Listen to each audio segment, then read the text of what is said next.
should not allow people from other states to destroy Lagos. Deputy Governor. The Deputy Governor of Lagos State, Dr. Kadiri Obafemi Hamzat, has urged all the residents of Lagos State to protect their land from hoodlums who hide under the NSAS protest to destroy lives and properties in the land. This was contained in a short video presented in Yoruba language, released on Friday, the 23rd of October 2020, through social media handle of Lagos Traffic Radio.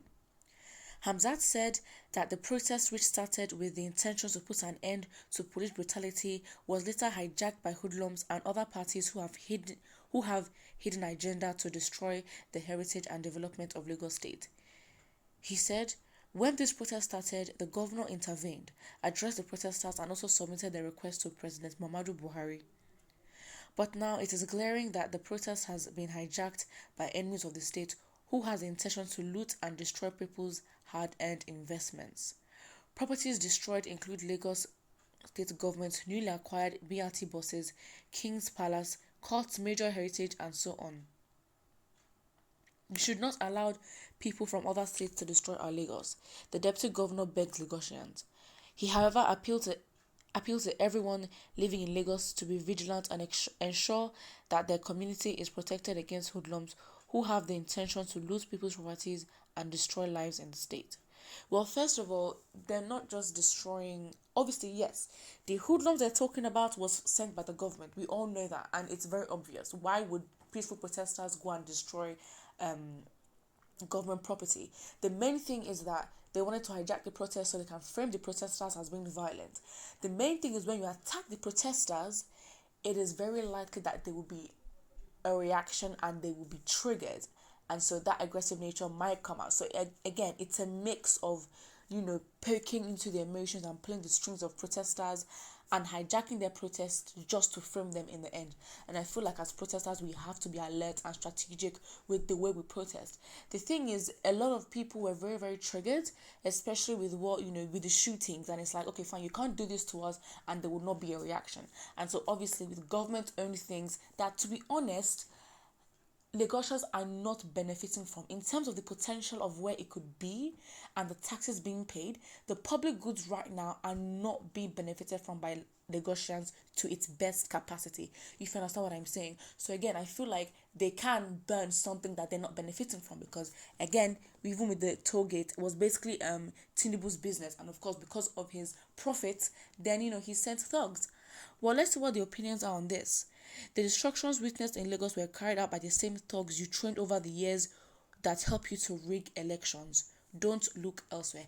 And the thing is, when you see the type of military type of way that the army or the police use to address citizens, you say that it is really, really old and not reformed or revised, because it's like, for example, with the UK, police officials do not walk with guns on their hands. Why? As a police official, you're literally walking around. Why do you need to have a gun? You're not meant to have that. You have to be in a special force in the police department for you to be able to possess a gun or like a firearm.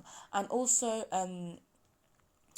the thugs, yes, they were sent by these people. Also with the police army, their process and the way they train them, it is very animalistic type violence. And if you compare it to the way it was in the 70s and 80s, it is the same thing. And if you compare it to when Nigeria was colonized and how the British army attacked Nigerians, it is the same type of condescending, I will take your life if I want to, that kind of tone.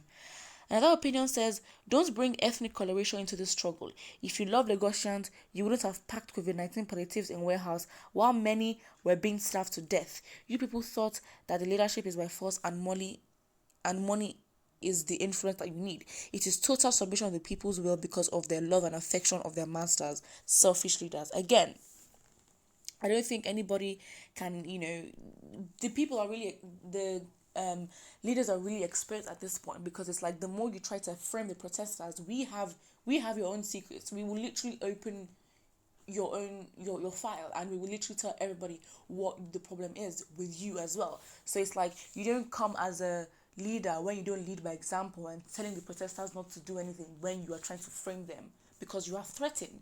You are threatened that they know their rights. You are threatened that they're not keeping up with this BS anymore, and they're not gonna keep up with your gaslighting and toxicity. Another opinion say, Sir, Igbos shine Yoruba's eyes in Lagos. That was the statement you have made earlier. No Igbo business was affected in Lagos. All those destroyed belong to Yorubas. Wow. I think, bringing up the tribes and, trying to divide us, it's a tactic. It's a tactic used to disarm us and basically for control. And I feel like that with the government, they're really smart in a way that they know that when you bring tribalism and religion into the mix, they know how Nigerians are sensitive and they know how, we're personal about it, and it could really divide the country. And it has worked so many times. But this time it can't work, because what is actually bringing us together is for a better life as Nigerians. And so they've studied us. They know the tricks and how they play the games, and they know how we react. They're playing with our minds, basically. So I feel like with the tribalism, it's a disarming tactic for us to be, for us to lose focus, for us to not actually look at the bigger picture, and for us to actually hate each other, create division. And of course that fear would literally make it easier for them to bribe us, or even take advantage of our thinking every single time. Another person's opinion says, but you and your governor went and switched off the light and uninstalled the cameras to carry out your attack, which killed your own people, always looking for who to put the blames on. They no longer trust our government again, and they have realized how you people have been feeding them with lies. Their eyes have been opened. That is absolutely true. Their eyes have been opened. And again, I feel like, Lagosians could sort of respect, the Igbo tribe and like what they've actually been through, and understanding, what Biafra actually was, and, just being killed unnecessarily. And I feel like, it was really hot that day, on that Tuesday, 20th of October. That day was a very tragic moment. And I feel like with social media, that's our best tool that we have to disarm the government, because we took pictures, we trended everything on social media, and I feel like that's the best way we can do everything.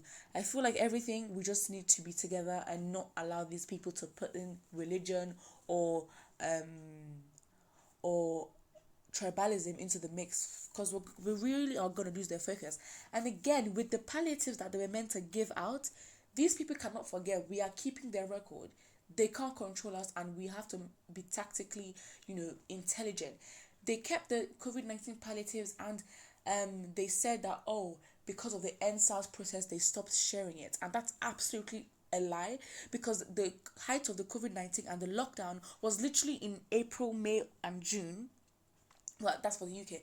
But for Nigeria, around that time, there was lockdown, and no food was shared. In the Oba of Lagos's basement or wherever, there were so many food stuffs there. And for a lot of states as well, there's so many COVID-19 palliatives. Some of them, like Gary, they were almost getting spoiled. How greedy can they actually be? So it's like when they're coming to us telling us, don't destroy property, da da da da da.